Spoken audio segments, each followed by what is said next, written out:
for movement number 4, we have composing the actual guide.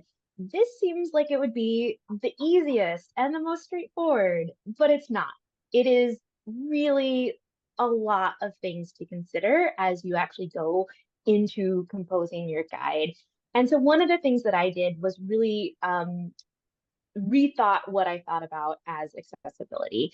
Ruth spoke to this, and it really helped me think about different ways that people access space. And so, for example, I included the land statement in my accessibility guide, and I thought a lot about trying to make these spaces more welcoming, and also help prepare people to know what to expect when they come to our space. In that vein, we wanted to share an example of the RSA accessibility guide that I wrote so you could kind of see, because one of the things that I also did was think about the alt text that goes along with the images that you shared. And because people oftentimes find spaces unwelcoming or even worse as they go into places where they might have sensitivities to harsh lights or patterned carpets, I wanted to try to balance these images so they could find the space more welcoming and know what to expect. And so if we could go ahead and share this screen and take a look. So here is the lobby of the hotel where people would go into it. And so as I was going through these, I put in a lot of detail thinking about the layout, the lighting, the carpet itself, so that every layer of it could be described within the image. And then within the next page, I even went into more detail about the carpet and the specific lighting. And so thinking about the different layers of what is going on as you enter into this lobby situation. And so I just think that this is something that can help people reimagine what, like, instead of just an alt text that is just this checklist, instead I tried to make it really welcoming. And so it was a part of the accessibility guide as well as something that people could use to understand images. So yeah, that's the picture of my accessibility guide that I put in. Yay. So this is Margaret speaking. This is going to be so weird and meta, but I could do an image description of the page of the guide. So on this page, there's kind of a long shot of an entire lobby. There's some seating. There's looks like a desk kind of in the background and a really dramatic chandelier. And then under the picture, it says, this shows the lobby area. Escalators are to the left. A seating area is in the center of the room, and the lobby bar area is to the back right. The majority of the room is a plain gray tile, but the sitting area and bar is surrounded by gray and orange abstract carpeting. A large glass chandelier hangs above the sitting area.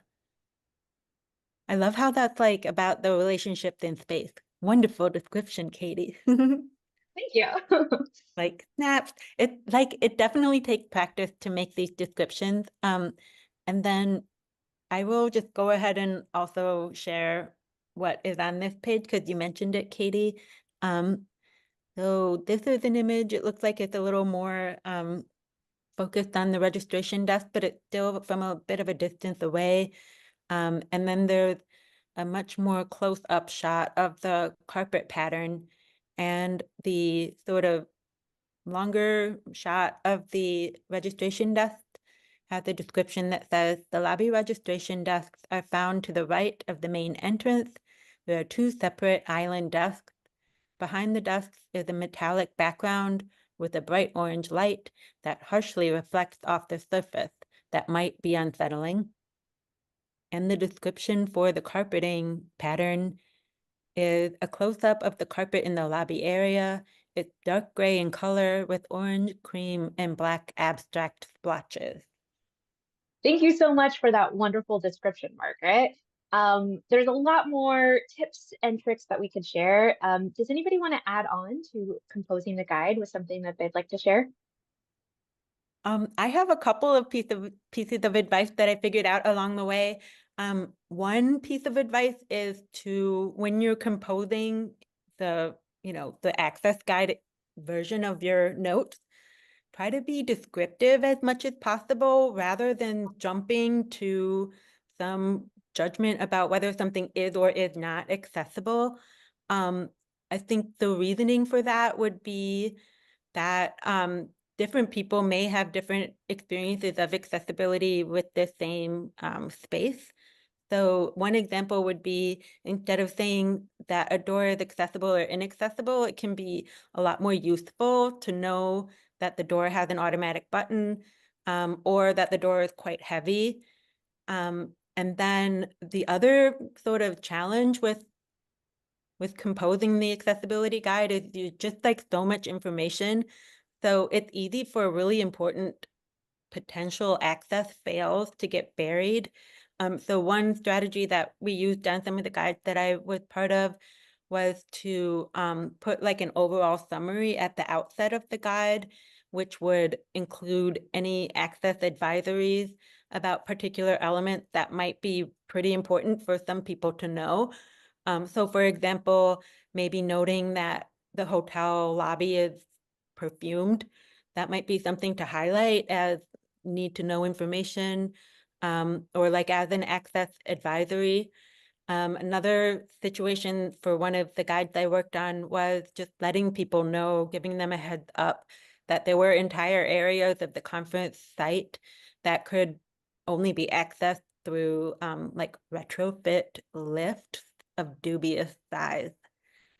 So sometimes flagging certain pieces of information can be a nice strategy.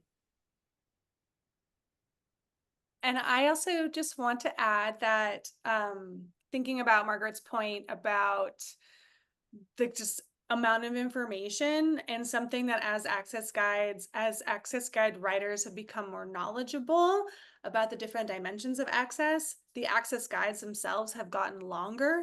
And some of the feedback that we've received in the past is sometimes it's just so much information.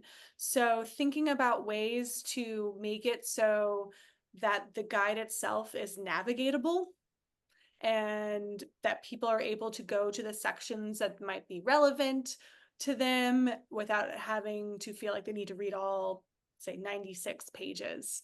And so I think more information personally is always, I like information. I like giving people information so they can make the best choices for their mind bodies. But also just thinking through the fact that sometimes a lot of information can itself be inaccessible. So how do we create and compose guides that are really just easy and maybe even a little fun to engage with?